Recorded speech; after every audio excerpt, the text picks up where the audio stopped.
Not that kind of Christian here. I just want to share a brilliant bit from a book called God and the Gay Christian by Mathew Vines. As you know, I am a Christian. I always call myself not that kind of Christian to define myself from fundamentalist Christians on the whole. Yep. This is the biblical case in support of same-sex marriage. A number of people in my Methodist church have read this book or seen it online, and I just wanted to share with you this short part that Matthew writes on what he calls created to be in covenant. That means, in a sense, another way of saying covenant, I guess, is in covenant with other human beings, having company, having friends, having people to love. That's a kind of covenant amongst people, but this is also to be in covenant with God. In that sense, it's true that opposite-sex unions can reflect God's image. At their best, they help in his conventional view, in his covenantal love for us. But why can same-sex unions not do the same? Non-affirming Christians often think of same-sex orientation as a mere code word for a disordered or sinful sexual desire. But that perspective overlooks a critical aspect of what it means to be gay. Sexual orientation involves much more than just sexual attraction.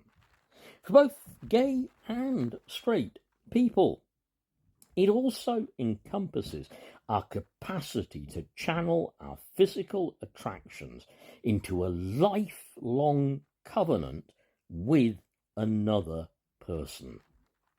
That covenant-keeping capacity is essential to who we are as creatures made in God's image. As the Karl Barth said, God created us so that we could be in covenant with him. Because same-sex orientation contains the potential for self-giving, covenantal love, it's consistent with the image of God in us. In light of that understanding, the question we should ask is not whether it's acceptable for the church to deny gay Christians the possibility of sexual fulfillment in marriage.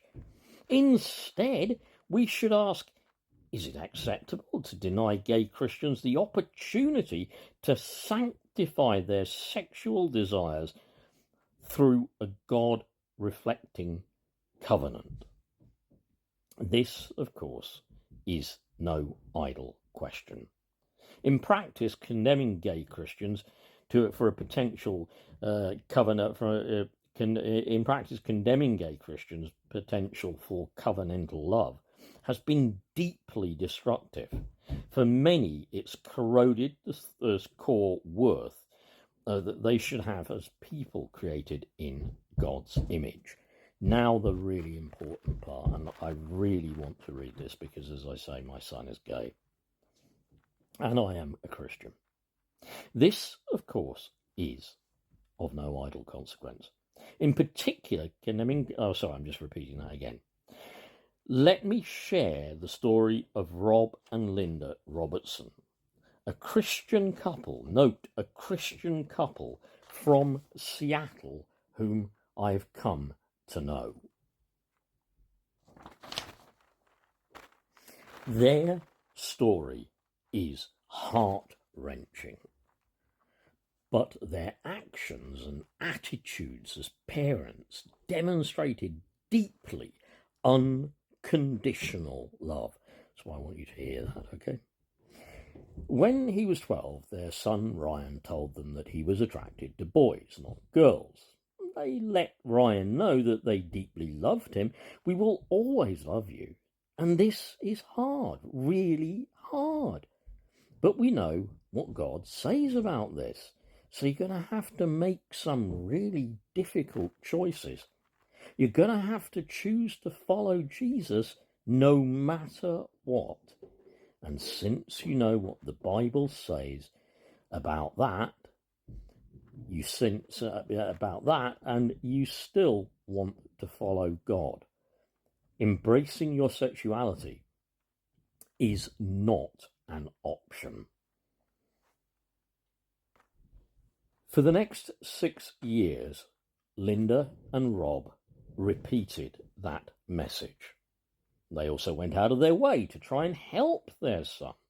They gave him books about overcoming sexual temptation, encouraged him to build deep, strong friendship with straight guys, and helped him find spiritual nourishment and support at a church youth group. Ryan was part of, and he worked every day to overcome his desire, wanting desperately to please God and his parents. But as years passed and nothing changed, Ryan began to feel overwhelmed by anguish and hopelessness. So around the age of 18, feeling suicidal and rejected by God, he turned to drugs in a desperate search for any kind of relief. He told his parents, "Mum, I want you and Dad to know that I have been researching hallucinogens and I'm going to try using them to see if I can find some peace." He left home, and for the next year and a half, his family didn't know where he was. By the time he contacted them, their earlier fear about his sexual orientation had been replaced by a desire simply to see him again and let him know he was loved. No buts, no conditions, just because he breathes. Fortunately, Ryan did come back, and over the next 10 months, they were able to repair much of the damage to their relationship. But after 10 months in recovery, Ryan relapsed and overdosed while spending an evening with his old friends. He spent nearly 17 days in intensive care and died on the 16th of July 2009 at the age of 20. Rob and Linda's world was shattered. They said, "We had taught Ryan to hate himself. What we had wished for, prayed for, hoped for, but that we would not have a gay son, came true. But not at all in the way we had envisioned." Rob and Linda loved their son dearly, and they worked hard to show that to him. But even when they expressed their beliefs as compassionately as they did, their non-affirming understanding that homosexuality eventually led Ryan to a place of despair and tragic self-harm. Yes, plenty of Christians are hard for us to live. Christian teachings are hard for us to live out, but no other teaching that Christians widely continue to embrace has caused anything like the torment, destruction, and alienation from God that the Church's rejection of same-sex marriage has caused.